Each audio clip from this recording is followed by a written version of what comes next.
el segundo video de la revisión de tromboembolismo pulmonar. Si aún no has visto el primer video, podrás encontrarlo en la esquina superior de este video para que puedas completar primero ese pequeño fragmento necesario para que esto que viene en esta segunda parte de la revisión pueda tener sentido. Si ya lo has visto, vamos a ello. Entonces, ahora que se nos presentó este paciente con las manifestaciones clínicas que nos hicieron sospechar un tromboembolismo pulmonar, para lo cual pedimos algunas pruebas complementarias que van a reforzar nuestra sospecha, en ese paciente en que yo ya creo que posiblemente pueda tener un tromboembolismo pulmonar, ¿cuál es el abordaje diagnóstico y terapéutico que voy a seguir? Entonces, ¿qué hago si llega un paciente con manifestaciones clínicas y hallazgos en pruebas complementarias que me sugieren tromboembolismo pulmonar? Lo primero que yo tengo que garantizar es que el paciente no esté inestable. ¿Listo? Entonces el algoritmo aquí se parte en paciente inestable y paciente estable. ¿Cómo se define la inestabilidad hemodinámica? Entonces hay tres formas en las cuales me puede llegar el paciente inestable. O que me llegue en paro cardíaco, que claramente es la mayor forma de inestabilidad posible, o que esté en choque obstructivo o que me manifieste una hipotensión persistente. Choque obstructivo lo define la guía americana como una tensión sistólica menor de 90 milímetros de mercurio que además requiere vasopresores para alcanzar superar ese valor de 90 milímetros de mercurio y que adicionalmente está manifestando una hipoperfusión de órgano blanco para completar así la definición de choque. Por otra parte, la hipotensión persistente hace referencia a una sistólica menor a 90 milímetros de mercurio o una caída de la sistólica mayor a 40 milímetros de mercurio que permanece durante 15 minutos. Importante, no puede ser causado ni por una arritmia de inicio reciente, ni por hipovolemia, ni por sepsis, porque estas condiciones también podrían desarrollar una hipotensión persistente, pero que no estaría correlacionada con un tromboembolismo pulmonar.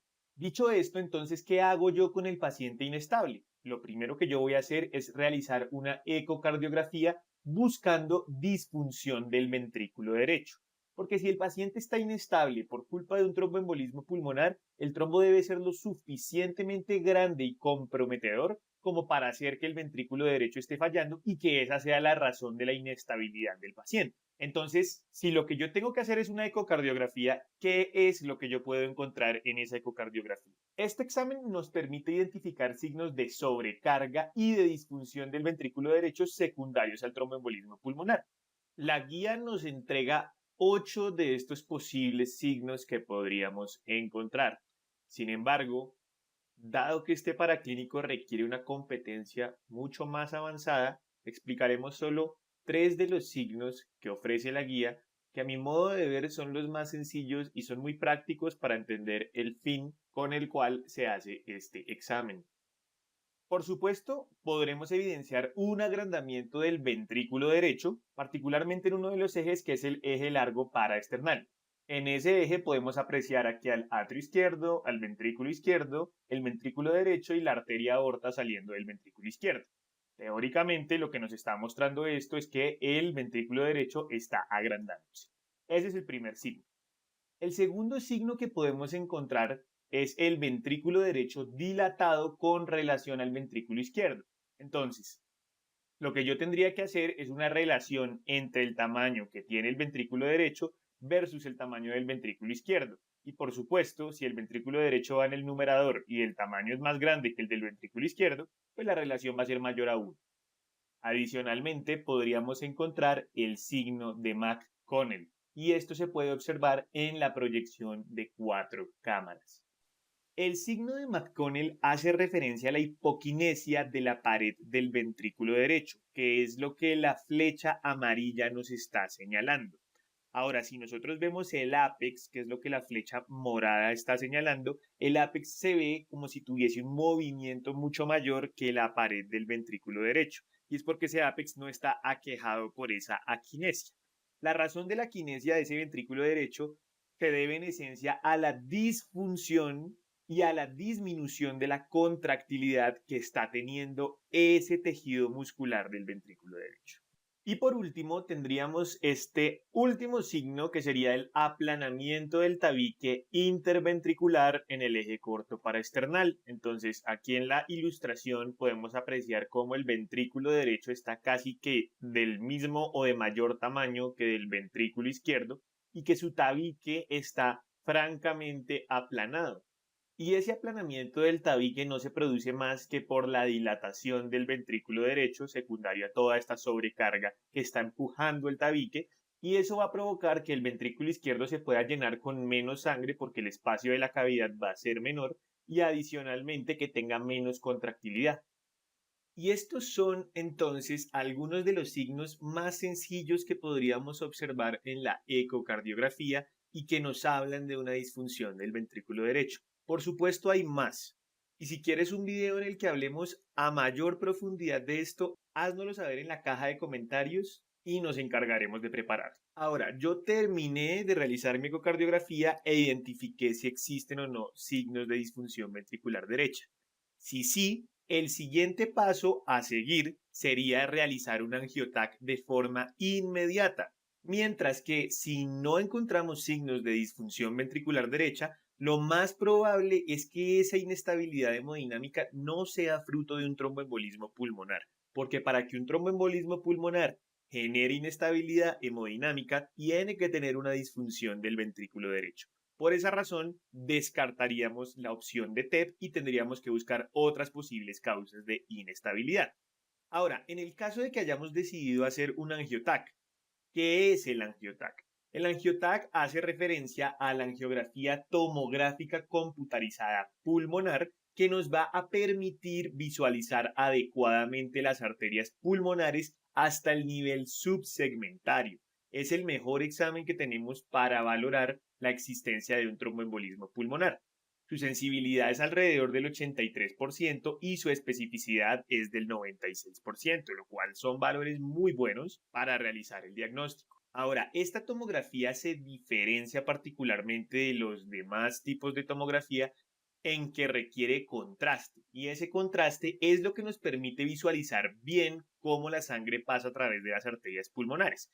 Entonces aquí nosotros estamos viendo una tomografía en un corte coronal, en donde podemos evidenciar cómo aquí en la arteria pulmonar derecha todo esto que se ve en blanco es la sangre, y que la sangre, a medida que comienza a fluir hacia sus ramificaciones, se encuentra con un obstáculo que es esto que vemos aquí en negro, que es el trombo. Entonces es por esta razón que este examen es tan bueno, porque nos permite definir con un contraste muy evidente la presencia de un trombo versus la presencia del flujo de la sangre.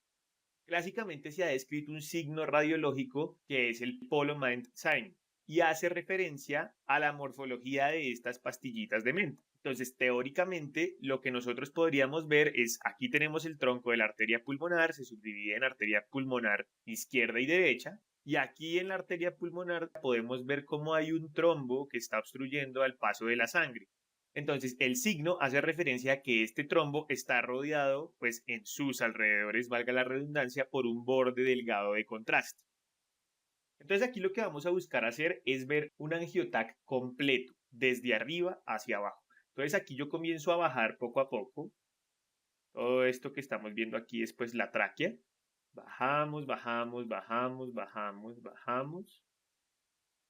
Bajamos un poco más y aquí nos vamos a encontrar con el tronco arterial pulmonar, que es esto que está en blanco. Y está en blanco porque la sangre lleva el contraste, que es lo que nos permite distinguir la sangre de lo que será el trombo. Entonces, aquí a medida que el tronco arterial pulmonar comienza a bifurcarse, podemos continuar el camino y nos damos cuenta que comienza a aparecer el trombo. ¿Sí lo ven? Aquí comienza a aparecer. Vamos a seguir el camino, comienza a hacerse mucho más evidente. Aquí definitivamente está clarísimo el Polo-Mind sign. Si ven que adentro está el trombo rodeado de todo el contraste, es exactamente como la imagen que vimos hace un momento. Ahora continuamos nuestro camino, el trombo persiste, persiste, continúa. Y todo de ahí en adelante, si se dan cuenta, parece que estuviera lleno de material trombótico. Y entonces es de esta forma como veríamos un angiotac con un tromboembolismo pulmonar. Y esta sería la fotografía que nos quedaría para el recuerdo, donde se evidencia clarísimamente ese trombo obstaculizando la circulación de la arteria pulmonar derecha. Ahora, los trombos pueden estar desde muy centrales hasta muy periféricos. Entonces, por ejemplo, aquí desde la propia bifurcación del tronco de la arteria pulmonar ya estamos viendo la presencia de material trombótico. Esto es a lo que le llamaríamos al trombo en silla de montar. Pero perfectamente podría estar también en un punto muy periférico. Aquí el corte es un corte sagital y estamos evidenciando que después de muchas ramificaciones de la circulación pulmonar, aquí encontramos un coágulo que está obstruyendo de forma periférica el paso de la sangre en esta circulación más periférica. Entonces, si en ese angiotac inmediato a mí me salió positivo o yo no tengo disponible el angiotac, pero yo ya había evidenciado los signos de disfunción ventricular derecha, de una vez yo confirmo el tromboembolismo pulmonar y lo clasifico como tromboembolismo de alto riesgo. Tranquilos que ya en un momento explicaremos un poco acerca de esto de la estratificación del riesgo. Si sale negativo, pues sencillamente se descarta el TEP porque es el mejor examen que tenemos para hacer diagnóstico de esta condición. Y de esta forma se haría el abordaje diagnóstico del paciente inestable. Ahora, ¿cómo hago yo el abordaje diagnóstico del paciente estable? En este paciente yo lo único que tengo es una sospecha basada en manifestaciones clínicas y pruebas complementarias como el electro, la radiografía y los gases arteriales. Entonces, yo tengo que calcular cuál es la probabilidad de que ese paciente pueda tener un TEP antes de hacerle el angiotac, porque con esto puedo saber si verdaderamente necesita que yo le realice el angiotac o al contrario es un estudio que no es necesario y que es un estudio que es caro. Entonces, para decidir hacerlo, pues yo debo tener al menos una idea de qué es lo que voy a encontrar. Entonces, por eso calculamos la probabilidad pretest y eso lo hacemos con los criterios de Wells y los criterios de Ginebra. Yo puedo escoger cualquiera de los dos. En la práctica usual nuestra se suelen usar los criterios de Wells. Entonces, los criterios de Wells son los siguientes. Son una serie de ítems que me van a asignar un puntaje y que sumados pues me dan un score final. Entonces, ¿cuáles son esos ítems? Cáncer, hemoptisis, inmovilidad, taquicardia, historia previa de trombosis venosa profunda o de tromboembolismo pulmonar, que no exista un diagnóstico que sea más probable que tromboembolismo pulmonar y que el paciente tenga trombosis venosa profunda. Entonces, por la presencia de cualquiera de estos ítems se asigna un correspondiente puntaje y se suman de acuerdo a cuántas tenga el paciente. Ahora, ese puntaje me va a dar una probabilidad clínica. Entonces, yo puedo calcular esa probabilidad clínica con dos scores, o un score de 3 niveles o un score de 2 niveles. Ustedes pueden escoger cualquiera que deseen. Nadie les va a decir que está mal. Entonces, el score de 3 niveles lo que nos dice es dependiendo el rango en el cual haya quedado su paciente, qué probabilidad tiene. Entonces, si tiene de 0 a 1 punto, su probabilidad es baja. Si tiene de 2 a 6 puntos, su probabilidad es intermedia. Y si tiene más de 6 puntos, su probabilidad es alta. Aquí están los correspondientes porcentajes de probabilidad y entonces, ¿cuál sería la conducta que nosotros deberíamos tomar dependiendo cuál sea la probabilidad que tenga el paciente? Si es una probabilidad baja, nosotros tenemos que calcular unos criterios que se llaman los criterios PERT. Ya en un momento hablaremos de eso. Si la probabilidad es intermedia, debemos solicitar un laboratorio que se llama el dímero D. Y si la probabilidad es alta, definitivamente ese paciente se beneficia de una realización inmediata del angiotac y no hay que hacer ninguna cosa antes de eso. Entonces lo llevamos al angiotac. Ahora, el score de 2 niveles lo que nos dice es que se puede clasificar en un TEP no probable o en un TEP probable. Y el punto de corte es 4. Si está por debajo de 4 es un TEP no probable, pero si está por encima de 4 es un TEP probable. Si es un TEP no probable, yo debo calcular los criterios PERC y si es un TEP probable, yo debo hacer inmediatamente el angiotac. Uno puede hacer uso de cualquiera de los dos que desee. Por otra parte están los criterios de Ginebra, que los criterios de Ginebra básicamente representan algo muy semejante a lo que nos plantean los criterios de Wells. Si se dan cuenta, aquí también tenemos score de 3 niveles, score de 2 niveles, con base en una serie de ítems que asignan un puntaje y dependiendo cuál sea la sumatoria de esos ítems, vamos a tener un puntaje global que va a tener que ser asignado en alguno de estos rangos y que nos va a señalar exactamente las mismas conductas que los criterios de Wells nos señalaban. Ustedes pueden usar el que deseen. Finalmente son muy parecidos y las conductas son exactamente las mismas. Entonces, una vez establecida la probabilidad pretest, si yo lo que tengo es una probabilidad baja, el paso a seguir sería calcular los criterios PERC. Si yo tengo una probabilidad intermedia, solicito el dímero D, y si tengo una probabilidad alta, solicito el angiotac. Pero entonces ya hemos hablado mucho acerca de estos criterios PERC. ¿Qué son los criterios PERC? ¿Qué es lo que vamos a hacer con esos pacientes con probabilidad baja? Los criterios PERC son 8 criterios que, si se dan cuenta, todos realmente representan cosas buenas. Es decir, que si el paciente tiene todos estos criterios, hay una muy baja probabilidad de que tenga tromboembolismo pulmonar.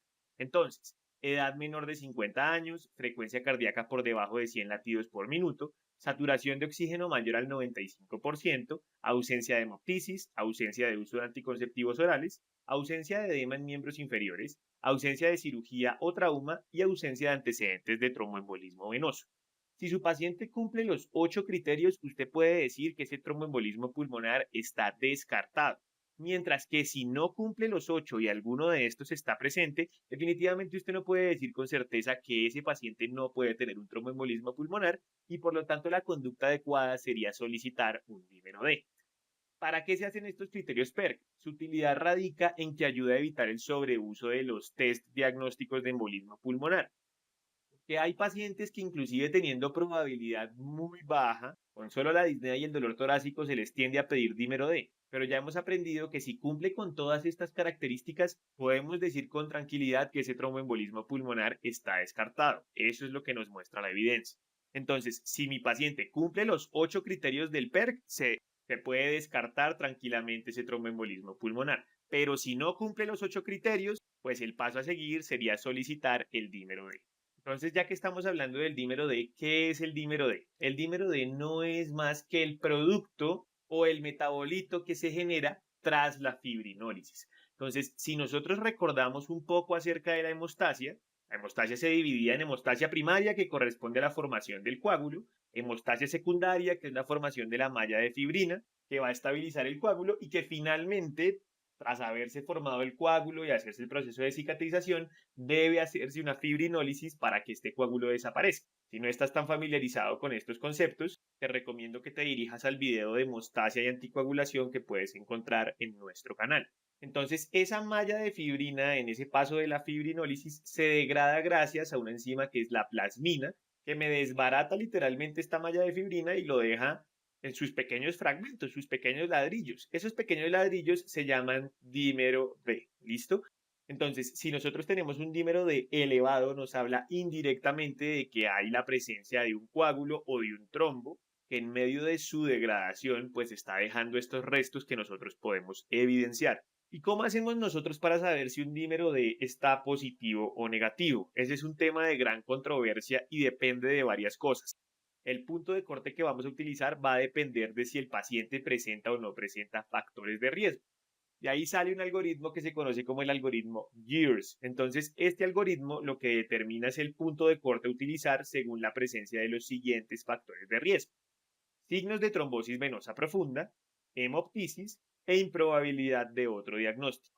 Entonces, si el paciente no posee ninguno de estos factores de riesgo, el punto de corte que nosotros deberíamos utilizar para decir si está positivo o negativo es 1000 nanogramos sobre mililitro. Si está superior a este valor, entonces nosotros decimos que eso está positivo.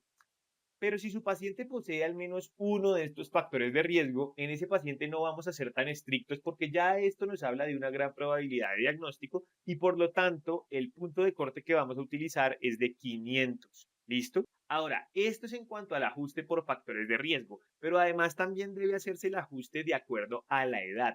Entonces, en pacientes que sean mayores de 50 años, yo debo hacer un ajuste del punto de corte. Ese ajuste corresponde a multiplicar la edad por 10. De esta manera, si mi paciente tiene 60 años, entonces 60 por 10, 600, y ese va a ser mi punto de corte.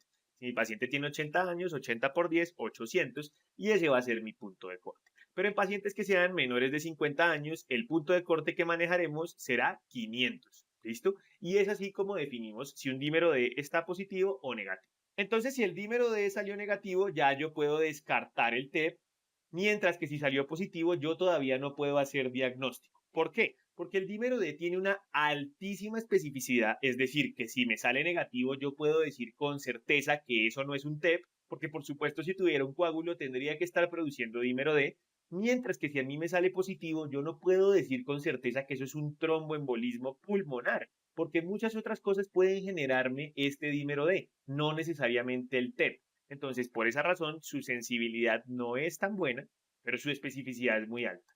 Por lo tanto, si me sale negativo, descarto el TEP y si me sale positivo, debo solicitar el angioTAC, que va a ser el examen gol estándar para hacer el diagnóstico de tromboembolismo pulmonar. Entonces, si yo solicito el angioTAC, como lo haría en una probabilidad alta o en una probabilidad media con dímero D positivo, si este me sale negativo, yo ya sé que eso no es un TEP. Mientras que si me sale positivo, lo confirmo, como lo habíamos visto aquí arriba cuando estábamos hablando del angioTAC inmediato. Y esa es la forma en la cual debemos abordar el paciente con sospecha de tromboembolismo pulmonar. Ahora, una vez hecho el diagnóstico, en caso de que lo confirmemos, el paso a seguir es estratificar el riesgo, algo así como clasificar el tipo de tromboembolismo. Y es algo de lo que hablaremos en un momento. Pero antes de eso, hay una cosa que nos falta por nombrar. ¿Yo qué hago si no puedo utilizar el angioTAC? ¿Cuándo no se puede utilizar el angioTAC? Entonces, lo primero es cuando existan contraindicaciones. ¿Qué contraindicaciones existen? Por ejemplo, que el paciente haya tenido algún antecedente de anafilaxia inducida por medios de contraste, que el paciente tenga falla renal grave o que estemos frente a una paciente embarazada donde el medio de contraste va a ser tóxico para el feto. Pero adicionalmente hay otras situaciones en las cuales no se recomienda el angioTAC y se prefiere otro examen. Por ejemplo, pacientes jóvenes, especialmente mujeres, que estén ambulatorios con una baja probabilidad clínica y que su radiografía de tórax no nos haga sospechar nada. En ese tipo de pacientes, lo que nosotros deberíamos hacer es solicitar una gammagrafía de ventilación perfusión pulmonar. ¿Qué es la gammagrafía de ventilación perfusión pulmonar? Es un tipo de estudio nuclear en el que usamos marcadores radioactivos como el xenón, el criptón y el tecnesio para observar los pulmones. Nosotros podemos hacer gammagrafías pulmonares de ventilación y de perfusión. Son dos diferentes. En este contexto usualmente se hacen juntas. Entonces, la gammagrafía de ventilación hace referencia a la inhalación de un gas radioactivo que nos va a mostrar las zonas en donde llega poco aire o donde se retiene mucho aire. En un tromboembolismo pulmonar la ventilación no tiene que estar comprometida, no tiene nada que ver. El trombo tapa los vasos, no los sacos alveolares. Entonces la ventilación no debe estar comprometida y se vería perfectamente normal. Si se dan cuenta, aquí pues el gas difunde a través de todos los sacos alveolares e inclusive podemos apreciar la silueta del corazón sin que haya ningún defecto en la ventilación. La gammagrafía de perfusión, por otro lado, corresponde a la inyección de un marcador radioactivo en cualquier vena del brazo y ese marcador radioactivo viajará por toda la circulación hasta alcanzar la circulación pulmonar y nos mostrará cuáles son las zonas del pulmón que no están recibiendo sangre por culpa de la obstrucción del trombo en la circulación pulmonar. Entonces, por ejemplo, aquí en esta gammagrafía de perfusión podemos ver cómo el hemitórax derecho tiene una perfusión completamente normal, mientras que el hemitórax izquierdo sí tiene un compromiso de la perfusión importante en lo que sería la parte inferior. Y eso quiere decir que hay algo que está obstruyendo el paso de la sangre. Entonces, en condiciones de normalidad, las gammagrafías ventilación-perfusión tienen que coincidir. O sea, yo debo ver prácticamente lo mismo en la de ventilación que en la de perfusión. De lo contrario, si lo que yo encuentro es un defecto en la perfusión y la ventilación está normal, lo más probable es que eso sea un tromboembolismo pulmonar. Y de esta forma, este examen también me puede servir para hacer diagnóstico. Entonces, listo. Ahí ya terminamos el abordaje diagnóstico y habíamos dicho hace un momento que lo siguiente que debemos hacer es estratificar el riesgo y clasificar el tipo de tromboembolismo pulmonar. Para nosotros clasificarlo, nos faltan dos variables más que aún no hemos estudiado, que son calcular el Pulmonary Embolism Severity Index, que hace referencia a la severidad clínica del tromboembolismo pulmonar. Le decimos también el PESI score. Y la segunda cosa que debemos hacer es solicitar las troponinas cardíacas. Entonces, comencemos hablando del PESI score. El PESI score es un puntaje que evalúa la presencia de factores de riesgo y de manifestaciones clínicas. De acuerdo a cada uno de esos ítems se asigna un puntaje y ese puntaje, dependiendo cuál nos dé el total, va a quedar dentro de un rango. Entonces, podemos tener 5 tipos de clases y cada una de esas clases depende de en qué rango haya quedado el puntaje, siendo la clase 1 y la clase 2 de bajo riesgo, la clase 3 de riesgo moderado y las clases 4 y 5 de alto riesgo clínico. Sin embargo, se ha planteado una versión simplificada del PESI Score, en donde se reasignan puntajes a cada ítem y en caso de que el paciente tenga un punto o más de alguno de estos de la versión simplificada, ya es un paciente que nosotros deberíamos contemplar como de alto riesgo, mientras que si no tiene ninguno de los puntos diríamos que es de bajo riesgo. Dicho esto, entonces podemos regresar a esta diapositiva de estratificación del riesgo y lo único que nos faltaría por nombrar es el uso o la utilidad de las troponinas cardíacas. Entonces, en este caso, si bien nosotros estamos acostumbrados a usar las troponinas en el contexto de síndrome coronario agudo para decir si un paciente se está infartando, la presencia de troponinas positivas en el contexto de un tromboembolismo pulmonar también nos puede estar hablando de la disfunción del ventrículo derecho, en donde en caso de tener troponinas positivas, pues nos habla de una mayor disfunción y de un mayor compromiso de ese tejido muscular. Entonces, entonces ya con esto, ahora sí podemos estratificar el riesgo. ¿Y el riesgo de qué? De que el paciente se muera tempranamente. Eso es lo que estamos buscando, decir cuál es el riesgo de mortalidad temprana. Podemos tener 4 tipos de posibilidades: alto riesgo, riesgo intermedio y riesgo bajo. Y ese riesgo intermedio puede subdividirse en riesgo intermedio alto y riesgo intermedio bajo. Ahora, ¿de qué variables va a depender que yo clasifique al paciente en alguno de estos tipos de riesgo? De las siguientes 4 variables: inestabilidad hemodinámica, parámetros clínicos, llámese el PESI score, disfunción ventricular derecha evidenciada en el ecocardiograma o en el angioTAC y la presencia de troponinas positivas. Entonces, por eso las variables que nos faltaban por saber eran las troponinas y el PESI, porque de la inestabilidad hemodinámica y de la disfunción ventricular en el ecocardiograma ya habíamos hablado un poco. Entonces, si el paciente tiene las 4, tiene inestabilidad hemodinámica, tiene un PESI de 3 a 5 que nos habla de un alto riesgo, tiene disfunción ventricular en el ecocardiograma transtorácico y tiene las troponinas positivas, eso sería un TEP de alto riesgo. Ahora, si lo que nosotros tenemos es un paciente que está estable, pero tiene todas las demás positivas, ese paciente correspondería a un riesgo intermedio alto. Si lo que nosotros tenemos es un paciente que está estable, pero que el PESI score nos muestra que está en una clase 3 a 5, ya con eso es un riesgo bajo intermedio. Y estas dos últimas variables podrían estar negativas o al menos una positiva, porque si tuviera las dos, pues ya sería un riesgo intermedio alto. Por último, nos quedaría el riesgo bajo, que el riesgo bajo definitivamente tiene todas las variables negativas. Y de esta forma es como estratificamos el riesgo de que el paciente se vaya a morir tempranamente. Realmente en el riesgo alto basta solo con tener la inestabilidad hemodinámica y la evidencia de signos de disfunción ventricular derecha. Ya con eso se puede decir que es un TEP de alto riesgo sin calcular del PESI, sin calcular de las troponinas. Pero si usted quiere ser más acucioso, estricto y juicioso con la clasificación, pues lo puede hacer así. Y una vez que nosotros tenemos entonces estratificado el riesgo, es ahora sí cuando comenzamos el abordaje terapéutico, el tratamiento que vamos a realizar. Y la necesidad de haber hecho la clasificación es porque para cada tipo de riesgo hay un determinado tratamiento. Ahora, dependiendo el tipo de riesgo en el que haya quedado el paciente, el manejo va a variar. Y el manejo además está compuesto por lo que vamos a hacer inmediatamente y lo que vamos a hacer de forma crónica con el paciente. Entonces, el manejo inmediato de cualquier tipo de tromboembolismo pulmonar requiere la anticoagulación inmediata. Entonces, comencemos hablando de esa anticoagulación. Hay que resaltar de una vez: en todo paciente que me llega con una probabilidad clínica alta o intermedia en los criterios de Wells, debemos iniciar anticoagulación inclusive antes de haber hecho el diagnóstico. Ya una vez haya hecho el diagnóstico, definitivamente todos los pacientes tienen que recibir anticoagulación inmediata. ¿Con qué? Con heparinas de bajo peso molecular, preferentemente la enoxaparina a 1 miligramo kilo cada 12 horas subcutánea.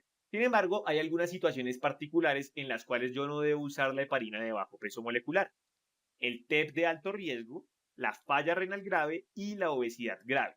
Que estas 3 situaciones ameritan que yo utilice heparina no fraccionada. La heparina no fraccionada se administra con un bolo inicial de 5.000 unidades internacionales, seguido de una infusión continua que se titula con el nomograma. Entonces, Con todos estos conceptos de anticoagulación, si no estás muy familiarizado, te invito a que veas el video de anticoagulación que puedes encontrar también disponible en nuestro canal. Ahora, ¿qué puedo hacer yo si mi paciente tiene alguna contraindicación para estar anticoagulado? En ese tipo de situaciones, una opción posible es el filtro de la vena cava inferior. Este es un dispositivo de inserción percutánea que va a impedir mecánicamente que los coágulos venosos alcancen la circulación pulmonar. Entonces, este dispositivo se inserta en la vena cava inferior y va a funcionar como una especie de colador. No va a permitir que el trombo pueda subir a través de la vena cava inferior y de esta forma no alcanzará la circulación pulmonar. Ahora, ¿qué indicaciones tiene la colocación de este dispositivo? Por supuesto, como acabamos de decir, que la anticoagulación esté contraindicada y el paciente tenga un tromboembolismo venoso. Esa sería una indicación. Pero hay otras. Por ejemplo, está indicado cuando hay un tromboembolismo pulmonar recurrente a pesar de haber anticoagulado adecuadamente al paciente en su primer episodio. Y también podría considerarse inclusive como profilaxis primaria en aquellos pacientes que tengan un alto riesgo de un tromboembolismo venoso. Ahora, ¿cuál es el paso a seguir? Ahora sí va a depender del tipo de riesgo del que estemos hablando. Si estamos hablando de un tromboembolismo pulmonar de alto riesgo, a ese paciente hay que reperfundir. Hay que quitarle ese trombo para que la sangre pueda pasar y se solucione la inestabilidad hemodinámica y la disfunción ventricular derecha. Y adicionalmente, en el proceso en que usted está haciendo eso, debe darle un soporte respiratorio y hemodinámico al paciente. Entonces, comencemos hablando un poco del soporte respiratorio. Soporte respiratorio hace referencia a la oxigenoterapia, que estará indicada siempre y cuando la saturación de oxígeno del paciente esté por debajo del 90%. Se puede iniciar con dispositivos de bajo flujo y si definitivamente no funciona, pasar a los de alto flujo.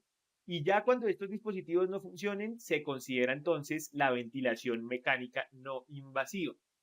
En estos pacientes realmente se debe tratar en lo posible de no utilizar ventilación mecánica invasiva, es decir, de no intubar al paciente, porque es que la intubación requiere primero la sedación del paciente. Y el problema es que los pacientes con falla ventricular derecha suelen estar hipotensos o son muy susceptibles de desarrollar hipotensión grave durante esa sedación.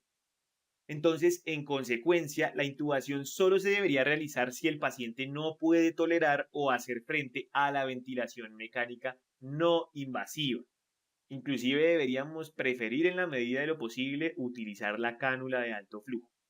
Ahora, si el paciente persiste teniendo saturaciones de oxígeno por debajo del 90% a pesar de usted utilizar todas las estrategias de oxigenoterapia, probablemente lo que está ocurriendo es que el paciente tiene un shunt de derecha a izquierda a través de un foramen oval permeable o una comunicación interauricular. Entonces, si recordamos, ese foramen oval no será de utilidad en la vida fetal, pero una vez nosotros nacemos y crecemos, ese foramen oval ya no se utiliza más y realmente pues no es funcional porque las presiones auriculares izquierdas son mayores que las derechas, pues el ventrículo izquierdo maneja más presión. Pero si yo comienzo a tener una situación en donde el ventrículo derecho se está llenando de sangre, pues obviamente la presión va a aumentar y la presión auricular derecha puede ganarle a la izquierda, lo que puede abrirme ese foramen oval y hacer que la sangre de ventrículo derecho se pase a la de ventrículo izquierdo sin pasar por los pulmones y sin oxigenarse. Entonces, eso haría que yo tenga una hipoxemia que no resuelve a pesar de la administración de oxígeno. Y este sería más o menos el manejo del soporte respiratorio. Ahora, el soporte hemodinámico, ¿a qué hace referencia? Si el paciente, usted definitivamente le confirma que tiene una insuficiencia ventricular derecha, usted puede considerar hacer uso de algunas terapias siempre y cuando cumpla con las indicaciones de ellas. Por ejemplo, si su paciente tiene una presión venosa central baja, usted podría considerar utilizar líquidos intravenosos administrando menos de 500 mililitros de lactato de Ringer, buscando aumentar el índice cardíaco durante 15 a 30 minutos. Otra medida que usted puede utilizar son los vasopresores, que de hecho se usan en paralelo o mientras se está esperando la estrategia de reperfusión. Y esto lo logramos con noradrenalina en dosis de 0.2 a 1 microgramo kilo minuto. Pero claramente esto debe limitarse a pacientes que estén en choque cardiogénico. Por último, otra estrategia que rara vez se usa es el soporte mecánico circulatorio, que hace referencia a la oxigenación por membrana extracorpórea, también conocido como ECMO. Sin embargo, esto solo está indicado cuando la estrategia de reperfusión que se utilizó es la embolectomía quirúrgica, algo de lo que hablaremos más tarde, o la embolectomía percutánea. Y adicionalmente debe existir colapso circulatorio que es refractario a las medidas que usted tomó inicialmente y además requiere un equipo experimentado que lo sepa hacer. Por esta razón, esto casi no se va a encontrar en la mayoría de instituciones. Y es así entonces como usted haría el soporte respiratorio y hemodinámico del paciente. Lo siguiente a hablar sería escoger cuál es la estrategia de reperfusión que usted va a utilizar para quitarle el trombo al paciente y permitir que la sangre pueda fluir. Entonces, dentro de las estrategias de reperfusión, la que más se recomienda es la trombólisis sistémica. La trombólisis sistémica hace referencia a que nosotros aceleremos el proceso de fibrinólisis dándole al paciente una sustancia que active la plasmina. Recuerdan que habíamos dicho que la plasmina era la encargada de hacer la fibrinólisis en la hemostasia y generar los productos de dímero D. Bueno, entonces lo que nosotros vamos a hacer es acelerar y potenciar este proceso de tal forma que rompamos más rápidamente el coágulo y eso nos permita reperfundir. Entonces, para eso se usa algo que se llama el RTPA. El RTPA traduce como activador del plasminógeno tisular recombinante. Entonces, ese activador del plasminógeno me convierte el plasminógeno en plasmina y la plasmina me acelera la fibrinólisis. Se administra en dosis de 100 miligramos durante 2 horas o dosis de 0,6 miligramos kilo durante 15 minutos. Y es la estrategia más asequible que se tiene al día de hoy. Sin embargo, hay que tener muchísimo cuidado con las contraindicaciones de la trombólisis, que de hecho son bastantes. Entonces, si el paciente presenta algún tipo de contraindicación, ya sea porque ha tenido una hemorragia previa, ya sea porque ha tenido alguna condición isquémica previa, o ha tenido un trauma, o ha tenido otras, usted debe evaluar con mucho cuidado si va a hacer uso de la trombólisis, porque si el paciente tiene alguna de las contraindicaciones, utilizar la trombólisis podría llevar a que el paciente, usted no pase de tener un evento trombótico a tener un sangrado. Y ese sangrado puede ser lo suficientemente grave como para que lo lleve al fallecimiento. Y entonces ese evento adverso va a ser el resultado de una medida iatrogénica. Pero entonces ustedes se van a preguntar, ok, listo, entonces yo tengo la contraindicación, ¿qué voy a hacer si llego a tener alguna de esas contraindicaciones? Pues lo que la guía nos recomienda es que hagamos uso de las otras técnicas de reperfusión que existen. La primera de ellas es la embolectomía quirúrgica. Y la embolectomía quirúrgica hace referencia a hacer la incisión de las dos arterias pulmonares principales buscando extraer o succionar los coágulos frescos. Entonces, aquí el cirujano de tórax lo que va a hacer es entonces abrir la arteria pulmonar derecha, abrir la arteria pulmonar izquierda y buscar el trombo. Entonces, aquí podemos ver, por ejemplo, la extracción o succión de los coágulos frescos y si podemos ver, pues son trombos realmente grandes, son gigantescos. Sin embargo, este es un tipo de estrategia que difícilmente se encuentra en la gran mayoría de instituciones, porque requiere el uso de circulación extracorpórea, requiere un personal experimentado y usualmente la gran mayoría de instituciones no tienen eso. Otra estrategia de reperfusión que también está contemplada en el caso de tener una contraindicación para la trombólisis es el cateterismo percutáneo. Pues el cateterismo hace referencia a hacer la inserción de un catéter por vía femoral que se dirigirá hacia las arterias pulmonares y buscará reperfundir mecánicamente estos vasos. Entonces, eso lo puede lograr a través de la fragmentación mecánica con ese catéter o a la fragmentación a través de ultrasonido que hace que el trombo se lise o a través de la administración de trombólisis localizada con el catéter, se libera una dosis pequeña y eso me genera también la lisis del. Otra estrategia que también se podría realizar sería la aspiración de los trombos, que posteriormente se podrían evidenciar como se ve en esta imagen. Y esas entonces serían las estrategias de reperfusión con las cuales contamos. Pasamos ahora al manejo del paciente con tromboembolismo pulmonar de riesgo intermedio. En esencia, el manejo de estos pacientes, tanto de intermedio alto como de intermedio bajo, radica en la hospitalización y monitorización. Sin embargo, el paciente que tiene un riesgo intermedio alto requerirá una monitorización mucho más intensiva que el paciente con riesgo intermedio bajo, por supuesto porque está en más riesgo de deteriorarse y alcanzar el estado de inestabilidad que lo catalogaría como un PET de alto riesgo. En caso de que el paciente se deteriore, pues la conducta terapéutica tendría que ser reperfundir al paciente. En estos pacientes de riesgo intermedio, la hospitalización se hace evidentemente a juicio del clínico, pero más o menos entre 5 a 15 días. Si no demuestra ningún deterioro, será suficiente para dar el alta. Y por último, si lo que tenemos es un tromboembolismo de riesgo bajo, se podría dar un alta inclusive temprana siempre y cuando cumpla con los criterios de Estia. ¿Y qué son los criterios de Estia? Estos criterios no son más que una lista de situaciones que mi paciente no puede tener porque en caso de tenerlas yo no le voy a poder dar de alta. Entre ellas encontramos inestabilidad hemodinámica, necesidad de reperfusión urgente, alto riesgo de sangrado, uso de anticoagulantes concomitante, dolor que necesita medicación por más de 24 horas, una mala red de apoyo, tasa de filtración glomerular menor de 30 mililitros minuto, hepatopatía severa, embarazo, e historia de trombocitopenia inducida por heparinas. En caso de que el paciente no cuente con ninguna de las anteriores, puede ser dado de alta de forma temprana. Sin embargo, si cumple alguna de estas, debe resolverse esta situación antes de que yo considere darle de alta a mi paciente. Entonces, una vez hemos concretado la hospitalización y encontramos con que a nuestro paciente ya le podemos dar de alta, el paso a seguir sería establecer el manejo crónico. Y el manejo crónico no consiste más que en la anticoagulación oral crónica. Si bien nuestros pacientes venían con la anticoagulación parenteral durante la hospitalización, hay que hacer el switch y pasarnos a la anticoagulación oral crónica, que eso ocurrirá en el caso de los TEP de alto riesgo y de riesgo intermedio en alrededor de 5 a 15 días de hospitalización. Y en el caso de los pacientes con alta temprana, pues inmediatamente lo comenzamos con la anticoagulación oral crónica.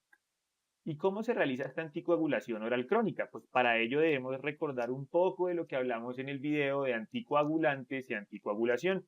Los anticoagulantes pueden dividirse en parenterales y orales, y a su vez los parenterales y orales pueden dividirse en indirectos y directos. A su vez, todos ellos se van a subdividir según mecanismos de acción. Y hay tres mecanismos fundamentales en los cuales se basa la anticoagulación. Dos de ellos son la inhibición de la trombina y la inhibición del factor 10A. Los medicamentos que tienen este mecanismo de acción y que son parenterales e indirectos son la heparina no fraccionada y la heparina de bajo peso molecular. Y en el caso de los inhibidores del factor 10A, la heparina no fraccionada, la heparina de bajo peso molecular y el fondaparinux. En resumen, el fondaparinux no puede inhibir la trombina, pero la heparina no fraccionada y la heparina de bajo peso molecular inhiben ambas. Ahora, respecto a los parenterales directos, tenemos aquellos que inhiben de forma directa la trombina, como el argatroban y la vivalirudina. Y por el otro lado, vamos a tener las estrategias orales con las que contamos, que pueden ser indirectas, para los cuales tenemos un mecanismo de acción diferente, que es el antagonismo de la vitamina K, y tenemos los anticoagulantes orales directos, entre los cuales podemos encontrar aquellos que inhiben al factor 10A y a la trombina. Entonces, dentro de los antagonistas de la vitamina K está la warfarina, dentro de los inhibidores del factor 10A directos está la pixaban y el rivaroxaban, y dentro de los inhibidores de la trombina encontramos al dabigatran. Ahora, es posible que llegado a este punto en esta diapositiva de anticoagulantes puedas sentirte un poco perdido. Es por esto que te recomiendo que primero atiendas un poco al video de anticoagulantes y anticoagulación para poder entender esto de una forma más sencilla. Ahora, dicho lo anterior, ¿qué anticoagulante elegir para la anticoagulación crónica de mi paciente? Idealmente, la mejor terapia son los anticoagulantes orales directos. Sin embargo, hay algunas condiciones adicionales que me van a impedir que yo use esta estrategia como primera línea. Entonces, lo primero que yo me tengo que preguntar es si hay alguna indicación para que mi paciente tenga que estar anticoagulado con warfarina. Estas indicaciones son las siguientes: trombo intracavitario, trombosis de sitio inusual, válvula mitral mecánica, fibrilación auricular valvular o asociado a estenosis mitral severa, coagulopatías hereditarias, obesidad mórbida con un índice de masa corporal mayor a 40, enfermedad renal crónica avanzada en diálisis, síndrome antifosfolípido y enfermedad de flujos lentos. Todas estas tienen una indicación 1A para el uso de warfarina y no se ha demostrado que los anticoagulantes orales directos sean mejor que esta para la terapia anticoagulante. Por lo tanto, en estos pacientes yo voy a poner warfarina. Después yo tendría que preguntarme, ¿hay alguna razón para que yo utilice heparina de bajo peso molecular que también tiene indicaciones puntuales? El embarazo, el episodio de tromboembolismo venoso en un paciente con cáncer, especialmente si es genitourinario o gastrointestinal, y la cirrosis hepática. Si tiene esta indicación, inicie heparina de bajo peso molecular. Y finalmente, si definitivamente no tiene ninguna de las anteriores y no tiene ninguna contraindicación para la anticoagulación con los anticoagulantes directos orales, inicie la terapia con los mismos. Entonces, para la mayoría de casos, probablemente lo que usted pueda utilizar sean esos anticoagulantes directos orales que se van a administrar de la siguiente manera. El dabigatran se administra 150 miligramos vía oral 2 veces al día después de que usted haya terminado la anticoagulación parenteral que inició. El rivaroxaban se administra con una dosis de carga de 15 miligramos 2 veces al día durante 21 días. Posteriormente se sigue de 20 miligramos una vez al día y en caso de que su paciente requiera una anticoagulación extendida, la dosis con la que va a continuar es de 10 miligramos una vez al día. Finalmente, con el apixaban, debe recibir una dosis de carga de 10 miligramos 2 veces al día durante 7 días y debe seguirse de 5 miligramos 2 veces al día posterior a esos 7 días. Si requiere terapia extendida, reduzca la dosis a 2.5 miligramos 2 veces al día. Y entonces aquí abordamos un concepto que es la anticoagulación oral extendida. Eso quiere decir que en algunos sí es extendida y en algunos es durante un tiempo determinado. ¿Cómo hago yo para determinar cuánto tiempo debe durar la anticoagulación? La última guía americana lo que nos plantea es que utilicemos el riesgo de recurrencia. Entonces el riesgo de recurrencia puede ser bajo, intermedio o alto. Y eso está determinado ¿por qué? Por el tipo de factor de riesgo que haya dado lugar a que ocurriera el tromboembolismo pulmonar, es decir, cuál fue la etiología que usted cree que está detrás de ese trombo. Entonces, los pacientes que tienen un riesgo bajo son aquellos en los cuales es su primer episodio de tromboembolismo venoso y usted detectó un factor de riesgo que es reversible, que es transitorio y que adicionalmente es lo suficientemente importante como para haber sido el responsable del tromboembolismo. Eso lo hace llamar un factor de riesgo mayor. ¿Qué ejemplos habrían de esto? Por ejemplo, una cirugía con anestesia general que haya requerido más de 30 minutos, una hospitalización en cama por más de 3 días y algún trauma que haya tenido fracturas. Estos serían factores de riesgo lo suficientemente grandes y reversibles como para haber sido responsables del embolismo pulmonar. Claramente son transitorios y son reversibles, por lo tanto la conducta va a ser anticoagular al paciente solo durante 3 meses. Ahora, usted tendría un riesgo de recurrencia intermedio siempre que ese primer episodio de tromboembolismo venoso usted haya encontrado un potencial factor de riesgo reversible que sea transitorio, pero que no es lo suficientemente grande como para generar un trombo en una persona que está sana. ¿Cuáles son ejemplos de esto? Una cirugía que haya requerido anestesia general y haya durado menos de 30 minutos. O, por ejemplo, una hospitalización en cama menor a 3 días. Estar en cama por más de 3 días fuera del hospital. Uso de anticonceptivos orales. Embarazo puerperio. Una lesión de la pierna asociada con inmovilidad mayor a 3 días o un vuelo de larga duración. Que si bien todos estos son factores de riesgo que potencialmente pueden generar un embolismo pulmonar, no son lo suficientemente graves como para que generen un trombo en la gran mayoría de la población. Por lo tanto, si su paciente tuvo un trombo por alguna de estas condiciones, quiere decir que tiene una propensión a formar coágulos. Y esto hace que usted deba tener más cuidado con este tipo de paciente porque es más fácil que haga un coágulo. Entonces, bajo estas situaciones, usted debe analizar con lupa cuál es el factor de riesgo y decidir con su juicio clínico si usted va a tomar la decisión de darle una terapia anticoagulante extendida indefinida. Otro tipo de factor de riesgo que justifica un riesgo de recurrencia intermedio es aquel factor de riesgo que usted detectó y que no es transitorio, sino que es persistente. Pero ojo, que no sea maligno, es decir, que no sea cáncer. ¿Cuál es un ejemplo de esto? Las enfermedades autoinmunes, como por ejemplo la enfermedad inflamatoria intestinal o algún otro tipo de enfermedad autoinmune activa, como el síndrome antifosfolípido o el lupus eritematoso sistémico, que vendrían siendo factores de riesgo persistentes, pero que no son malignos. En este tipo de situaciones, su conducta debe ser evaluar el factor de riesgo individual y considerar si requiere o no anticoagulación indefinida.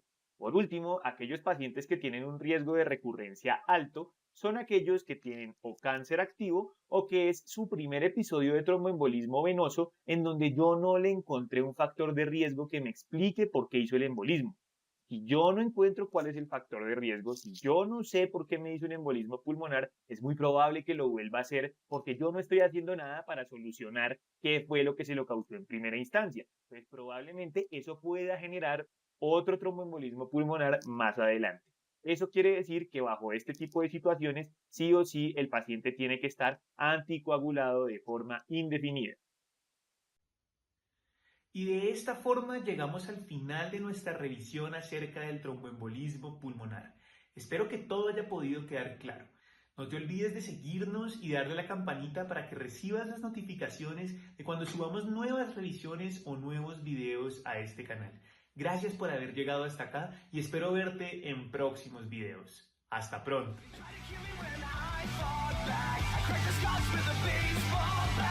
Justice will never make this right.